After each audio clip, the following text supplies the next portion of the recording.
Sir coffee.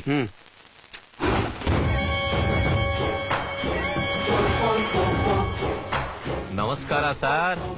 ತಾವು ಇಲ್ಲೇ ಪಕ್ಕದಲ್ಲಿರೋರು. ಮನೆ ಕಟ್ಟಿಸ್ತಾ ಇದ್ದೀರಾ? ನನ್ನಿಂದ ಏನಾದ್ರೂ ಸಹಾಯ ಬೇಕಿದ್ರೆ ಹೇಳಿ.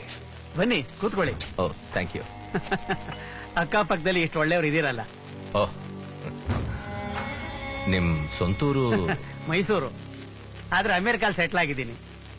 ಸ್ವಂತ ಊರಲ್ಲಿ ಮಕ್ಳಿಗೆ ಮನೆ ಕಟ್ಟಿಸ್ಬೇಕು ಅಂತ ಆಸೆ. ಅದಕ್ಕೆ ನಾನ್ ಮಾತ್ರ ಇಲ್ಲಿದ್ದು ಮನೆ ಕಟ್ಟಿಸ್ತಾ ಇದ್ದೀನಿ. ಅರ್ಧ ಎಕರೆ ಇರಬಹುದು. ಏನೊಂದು 50 ಲಕ್ಷ ಕೊಟ್ಟಿರ್ಬೇಕು. ಅಯ್ಯೋ ಜೋಕಿಂಗ್, 2.5 ಎಕರೆ ಇದೆ. ಅರ್ಧ ಎಕರೆಗೆ 1.5 ಕೋಟಿ ಕೊಟ್ಕೊಂಡಿದ್ದೀನಿ. ಒಟ್ಟು 7.5 ಕೋಟಿ. ದೊಡ್ಡೋರಂದ್ಮೇಲೆ ದೊಡ್ಡದಾಗಿ ಇರ್ಬೇಕಲ್ವಾ? ಏನಾದ್ರೂ ಪ್ರಾಬ್ಲಮ್ ಬಂದ್ರೆ ನನ್ನ ಕರಿ. ಪ್ರಾಬ್ಲಮ್ ಬರುತ್ತೆ ಸರ್. ಯಾರಾದ್ರೂ ಬರ್ತಾರೆ, ದುಡ್ಡು ಕೊಡು ಅಂತಾರೆ, ಹೆದರಿಸ್ತಾರೆ. ಅದ್ ಹೇಗ್ ಸಾಧ್ಯ? ಬರ್ತಾರಯ್ಯ.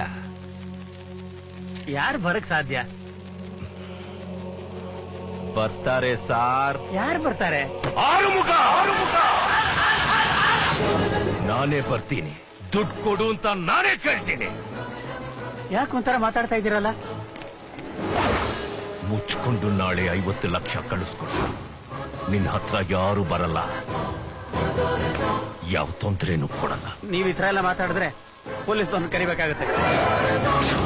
ನಾನು ರೆವೆನ್ಯೂ ಡಿಪಾರ್ಟ್ಮೆಂಟ್ ನ ಕರಿತೀನಿ. ಇನ್ಕಮ್ ಟ್ಯಾಕ್ಸ್ ಗೆ ಫೋನ್ ಮಾಡ್ತೀನಿ. ನೀನು 7.5 ಕೋಟಿ ಕೊಟ್ಟು ಈ ಜಾಗನ ತಗೊಂಡಿದ್ದೀಯಾ ಅಂತ ಹೇಳಿದ್ದು ಇದರಲ್ಲಿ ರೆಕಾರ್ಡ್ ಆಗಿದೆ. ನೀನು 2 ಕೋಟಿ ವ್ಯಾಲ್ಯೂಯೇಷನ್ ಮಾಡಿ ರಿಜಿಸ್ಟರ್ ಮಾಡಿಸಿರೋ ಪತ್ರ ನನ್ನ ಹತ್ರ ಇದೆ. ಇದು ರೆವೆನ್ಯೂ ಡಿಪಾರ್ಟ್ಮೆಂಟ್ ಗೆ ಕೊಟ್ರೆ ಏನಾಗುತ್ತೆ ಗೊತ್ತಾ? 5.5 ಕೋಟಿ ಸ್ಟಾಂಪ್ ಪೇಪರ್ ಫ್ರಾಡ್ ಮಾಡ್ದ ಅಂತ ಎಲ್ಲಾ ಪೇಪರ್ ನಲ್ಲಿ, ನ್ಯೂಸ್ ಚಾನಲ್ಸ್ ನಲ್ಲಿ ನ್ಯೂಸ್ ಮಾಡಿಸ್ಬಿಡ್ತೀನಿ. 20% ಫೈನ್ ಕಟ್ಟೋದಲ್ದೆ ಮುಚ್ಕೊಂಡು ಜೈಲ್ನಲ್ಲಿ ಕೂತ್ಕೋಬೇಕಾಗುತ್ತೆ. ಇದಲ್ದೆ ಮನೆ ಮುಂದ್ಗಡೆ 2 ಡೆಡ್ ಬಾಡಿ ಬಿದ್ದಿರುತ್ತೆ. ಮನೆ ಒಳಗಡೆಯಿಂದ ಅರ್ಧಂಬರ್ಧ ಬಟ್ಟೆ ಹರ್ಕೊಂಡು ನೀನೇ ಕೆಡ್ಸ್ದೆ ಅಂತ ಒಂದು ಹುಡುಗಿ ಓಡ್ ಬರ್ತಾಳೆ. ಈ ವಯಸ್ಸಲ್ಲಿ ಇದೆಲ್ಲ ಬೇಕೇನಯ್ಯ ನಿನ್ಗೆ?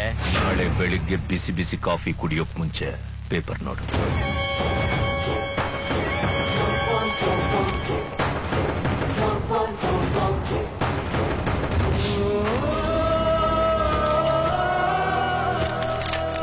ಮೈ ಡಿಯರ್ ಸನ್, ಆರ್ಮಗಂ ಅನ್ನೋ ವ್ಯಕ್ತಿ ನನ್ನನ್ನ ಮಾನಸಿಕವಾಗಿ ಬಹಳ ಹಿಂಸೆ ಮಾಡ್ತಾ ಇದ್ದಾನೆ. ಆ ಹಿಂಸೆ ತಾಳಲಾರ್ದೆ ನಾನು ಈ ನಿರ್ಧಾರಕ್ಕೆ ಬಂದಿದ್ದೀನಿ.